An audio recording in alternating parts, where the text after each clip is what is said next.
get going.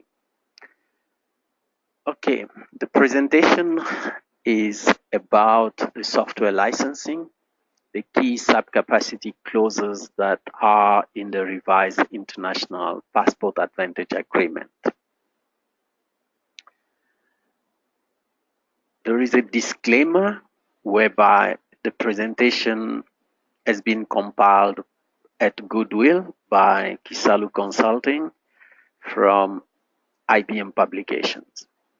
We did not seek any endorsement from IBM, so it means it is not endorsed by IBM. We are not responsible for errors, omissions, and misinterpretation. Please contact your IBM local representative if you need any clarity. The content is that we have an introduction. The second one is the IBM software licensing options.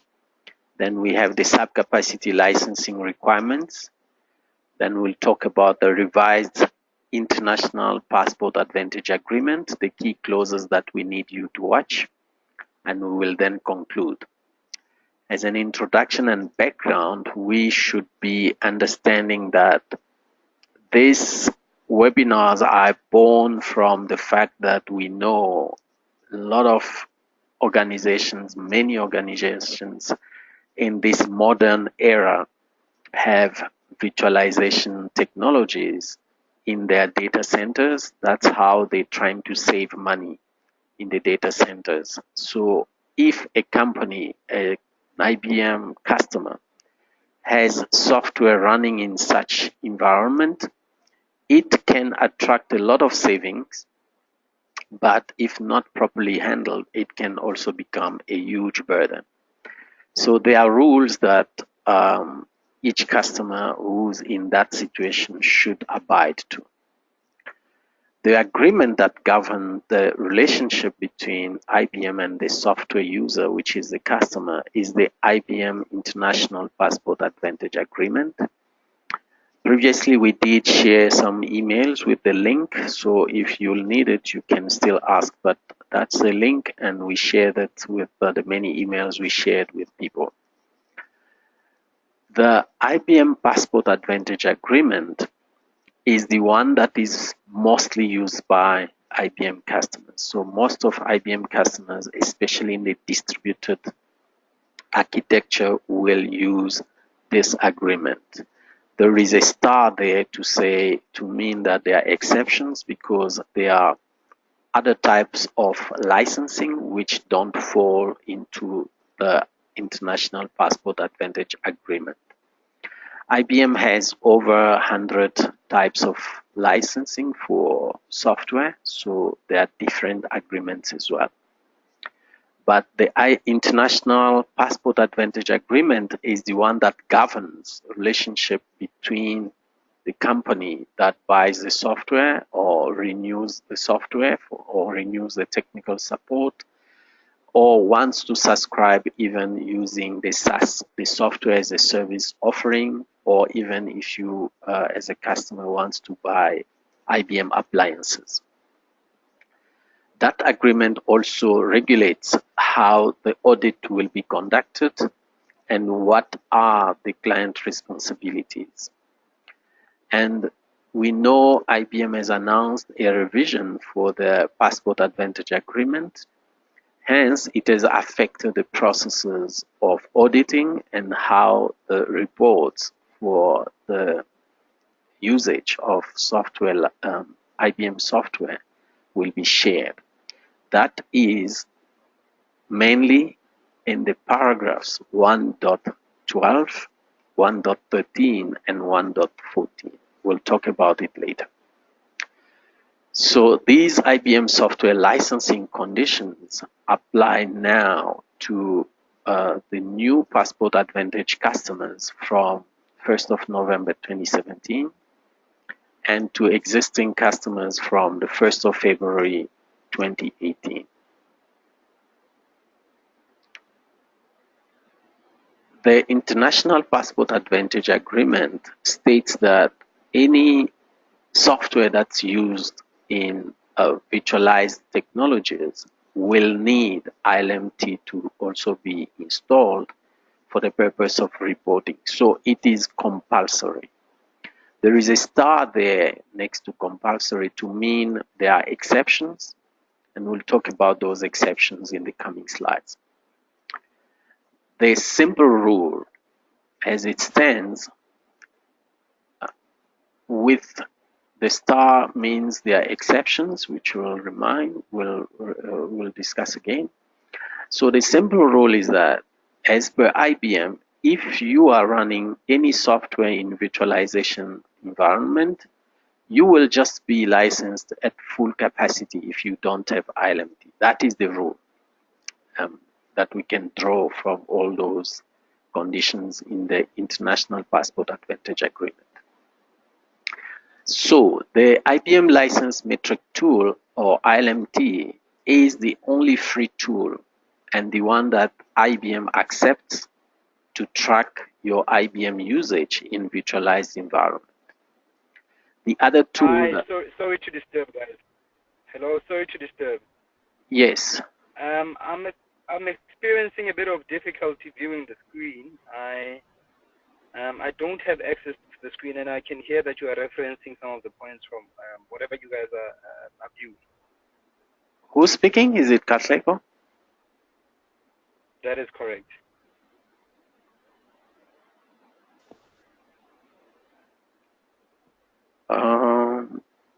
Okay, I don't know why you can't see the screen. Yeah, we can't as well, yeah. Really? Mm-hmm. Goodness. Okay. I'm sorry about that.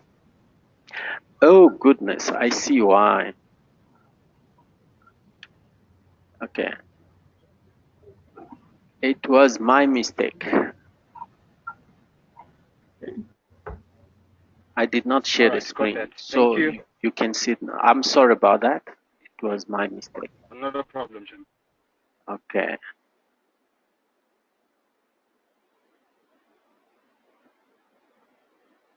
Sorry about that.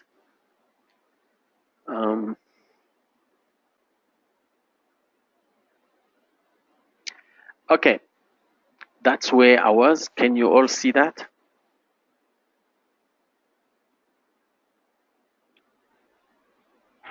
Sure. Good. All right. So IBM Licensing Metric Tool is the only free tool that is accepted by IBM for the purpose of licensing if you have virtualized environment. It is freely available to all IBM Passport Advantage customers as a zero value order. So you need to order it, but you will not pay for it. It is free, but you need to order. Why? Because you will then benefit from maintenance, renewal, upgrades, and technical support through the telephone or on email. You can also log what is called PMRs. So what are the IBM software licensing options that we have? IBM has many ways of licensing software, over 100 of them, but there are two big ways that are based on processes. So we have what is called full capacity licensing, where all active cores on the server will be licensed. And we have the sub-capacity licensing, where it applies to virtualized systems, where we will license fewer than all active cores on the server in order to be compliant with the sub-capacity terms. So this will apply when you want to acquire PVU licenses. PVU stands for Processor Value Unit licenses based on your virtual core capacity on a partition or virtual machine which is available to the IBM software. All of that should not exceed the physical core capacity of the server. What are the sub-capacity licensing requirements? In order to comply with the sub-capacity licensing requirements. The conditions are that the product being licensed must be eligible. It means there's a list of products that can be licensed on subcapacity terms. It means all except a few, I think it's less than 5 products now that cannot be licensed on subcapacity, but most of them should be. Most of them are. And the second condition is that the virtualization technology or the partitioning technology that will be used must be eligible, must be recognized by IBM in terms of subcapacity licensing. And also the processor technology must be eligible for subcapacity licensing.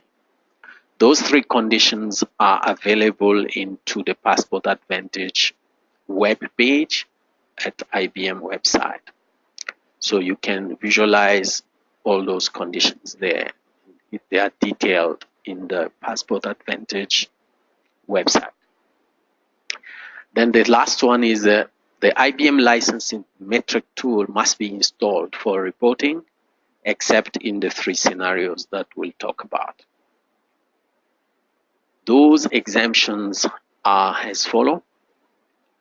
You are exempted if the ILMT does not yet provide support for the eligible virtualization environment or the eligible subcapacity product.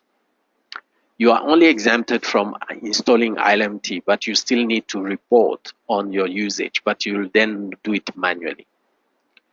And the second condition is that if your enterprise, the client, the customer has fewer than 1,000 employees or contractors, included the contractors, and if also IBM, the IBM customer is not a service provider, or the IBM customer has not contracted a service provider to manage the IBM client's environment where the eligible products are deployed. And the total physical capacity of the server are measured on full capacity, but licensed under subcapacity terms is less than 1,000 PVUs, sorry. And also the last condition is when the IBM client is licensed on full capacity. Now, the International Passport Advantage Agreement mentions that for subcapacity usage on eligible products, the client agrees to install and configure the most current version of IBM license metric tool within 90 days at the first time that the product is deployed. And the client also agrees to promptly install any updates to ILMT that are made available by IBM. And the client agrees to collect the data for deployment usage of each eligible product. What are the clauses that we suggesting people should watch? We repeated it 1.12, 1.13, and 1.14. 1.12 talks about compliance verification. 1.13 talks about programs in virtualized environment.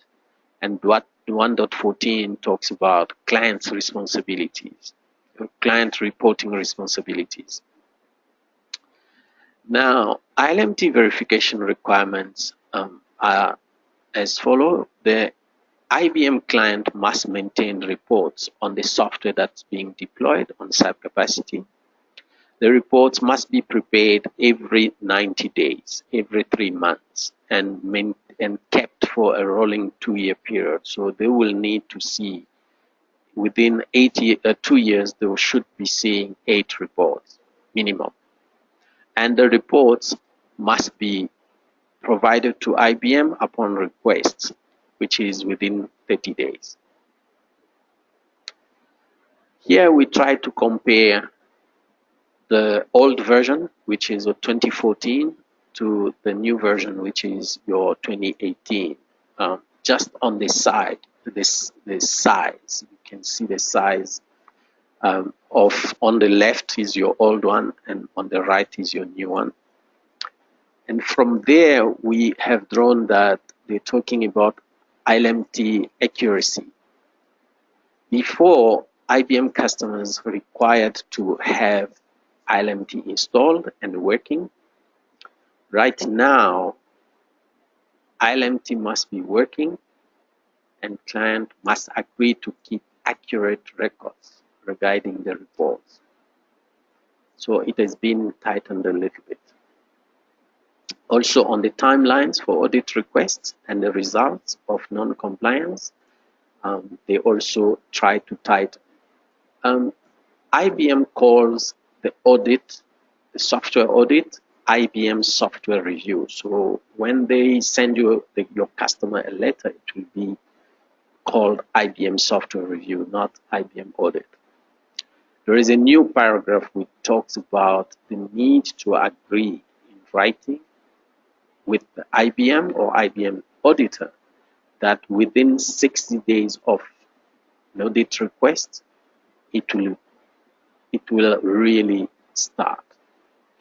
If you need any agreement to be signed or any other documentation, it has to be done within the 60 days.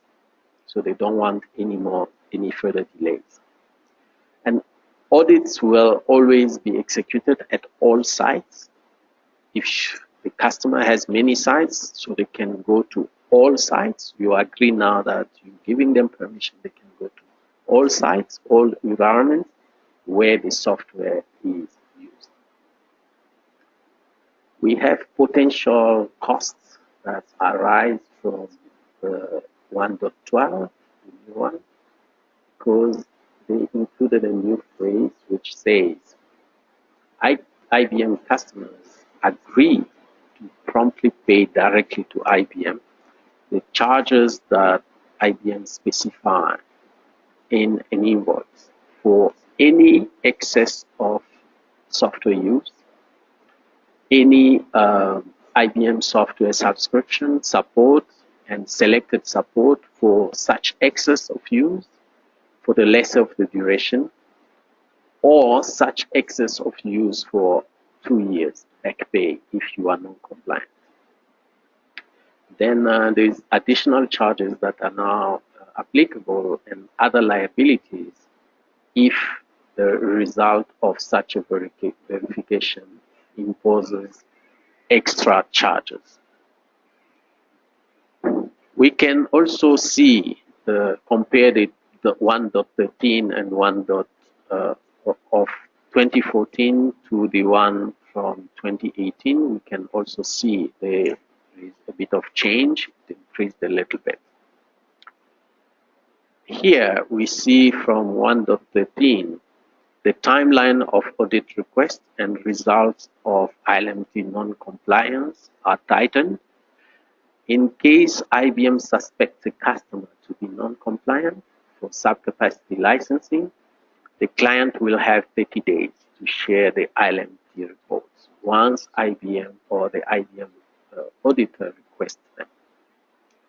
If the client is unable to deliver those reports, they will not be eligible to subcapacity licensing, hence they will pay for the full capacity.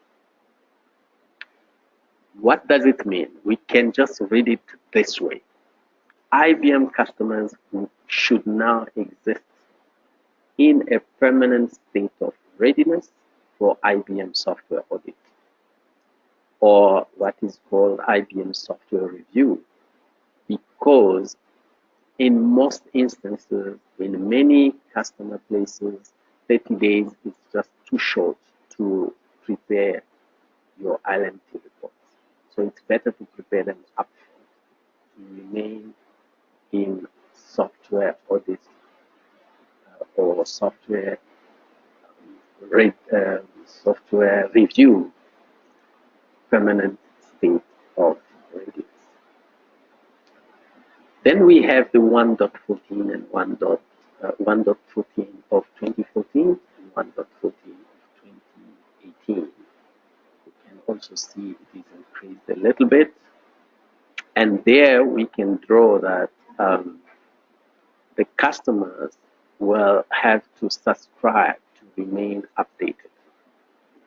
It's now required that IBM customers designate a person who will receive notifications whenever IBM sends them. So when there are ILMT updates, IBM will send notifications to the people that will represent their companies.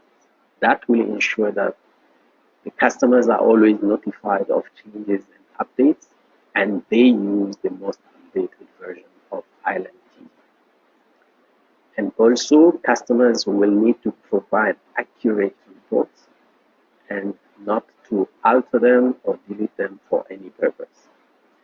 Why is it significant? Because it is known that experience shows that around 60% of your software bundling will be correct, will be automated, and you will need to manually adjust around 40% of your software in terms of bundling. What is bundling? It is linking the components of your software the way it is licensed. The components, you link them together so that they represent the true picture of the license. That's what is called bundling. It's an exercise that's done on the ILMT tool.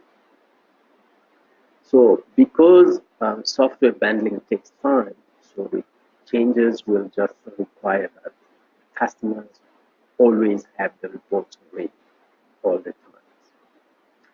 And they have to keep at least one report every quarter, which is 90 days, and keep them for a continuous 2 years because they'll need them. The other clauses that we might pay attention to is that if a client is moving or transferring a license across the border, and if the authorities impose tax, the customer will agree to pay for it. Also, if the customer has not renewed the support and the agreement expires, IBM has the right to terminate the benefits of technical support. That's what is now enforced into this new one. We are going to conclude. I said it won't be long. In conclusion, we now know that customers and IBM partners must understand the International Passport Advantage Agreement and apply it correctly when we do support to customers. ILMT is a free tool, can save our customers millions, but can become a burden and put clients at huge financial risk if it is not installed or if it's not managed properly as indicated in the agreement. And also, IBM clients that are in virtualized environment must implement proper compliance processes. Now, I will send you the presentation. I will send you a copy of the presentation, all of you. So, the IBM clients with virtualized environment must implement proper compliance processes to reduce the financial risk. As implied, that implies that if you are using the software in virtualized environment and you are not using ILMT, you are as much you will pretty much be licensed at full capacity. So without these processes, clients are at high risk of violating subcapacity terms, which should result in large charges for their whole physical environment and possible backdated fines or extra fines, as we've seen. Non-compliance is not good at all. It brings a lot of frustrations, conflicts, and sours relationships between IBM customers, IBM partners, IBM sales, and all the people in the channel. So it's not a pretty situation to be in. It is very, very bad. What are the opportunities for IBM partners? So we, as partners, can advise and streamline IBM processes for our customers in terms of licenses control, licenses renewal, and that can bring some revenues for us as IBM business partners. We can also save money for our customers. We can reduce their non-compliance risks, and we can then redirect all those savings towards increasing the use of software. They can buy or increase the software acquisition, or we can get them to buy new software from IBM so that they can cater for their business processes. And as IBM partners, we can also assist customers to understand and install ILMT so that they can reduce their risks. Then we can sell them maintenance and support services in terms of ILMT. And as Isalu Consulting, we then compile a face-to-face training workshop which teaches people how to install and maintain ILMT, as well as these 3-day webinars where we will try to help people that will need any understanding. If you have any need, you can just contact us at sales@isalu.com. Then the last bullet is that in the process, if your customer is so happy with ILMT and tracking their IBM software, we can upsell them IBM BigFix inventory, which is the same code but upgraded so that it can also track non-IBM software. IBM accepts IBM BigFix inventory as a tool for monitoring the site capacity licensing. So besides that, you can also track your Microsoft, Oracle, SAP, Adobe, BMC, or any other software that you use in your environment. That's where our presentation ends. If you have any questions, you can pretty much go for it now. I will send you the link to the replay of the webinar, and I will also share this presentation.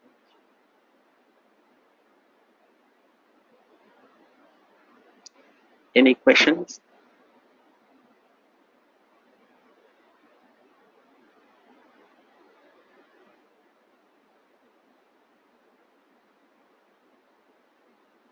Thanks, Mark. We are fine. We'll appreciate the link that you'll be sending to us.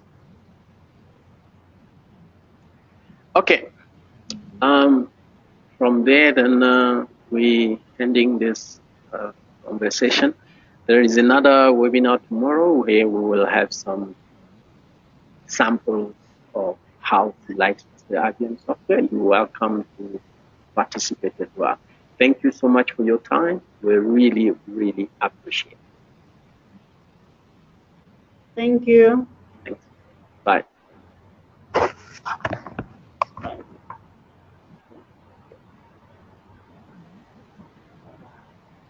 Now I can